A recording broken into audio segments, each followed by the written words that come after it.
अस्सलाम वालेकुम dear viewers. हम आपको आपके अपने चैनल अब्बासी हेल्थ क्लब में खुशामदीद कहते हैं।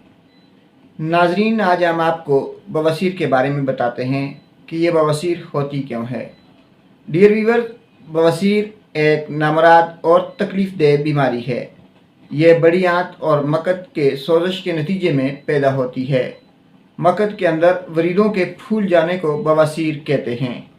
डियर व्यूवर्स, बवासीर की 3 अक़साम हैं: अंदरूनी बवासीर, बैरूनी बवासीर और आम बवासीर।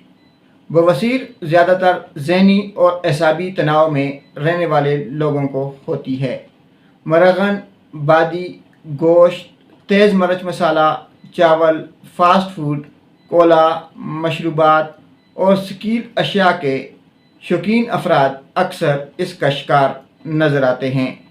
डियर व्यूवर, सुबह से शाम तक बैठकर काम करने वाले लोग भी या ऑफिस में काम करने वाले अफराद भी अक्सर बवासीर में मुब्तला होते हैं।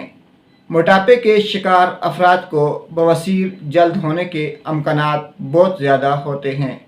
डियर व्यूवर्स, गुर्दे और मसाने की पथरी के मरीज़, यानी जिन मरीज़ों को गुर्दे और मसाने में पथरी हो, वो भी बवासीर का सबब बन सकती है। ख़वातीन में दीगर असबाब के अलावा हैज़ का बंद हो जाना या प्रेगनेंसी के दौरान भी बवासीर की शिकायत होना आम है। सिगरेट नोशी का ज़्यादा इस्तेमाल भी बवासीर का सबब बन सकता है। डियर व्यूवर्स, इसी के साथ हम अपनी वीडियो का अख्ताम करते हैं और उम्मीद करते हैं कि आपको हमारी वीडियो पसंद आई होगी। हमारे चैनल को सब्सक्राइब, हमारी वीडियो को लाइक, शेयर और कमेंट बॉक्स में अपनी राय ज़रूर दीजिए। अल्लाह हाफ़िज़।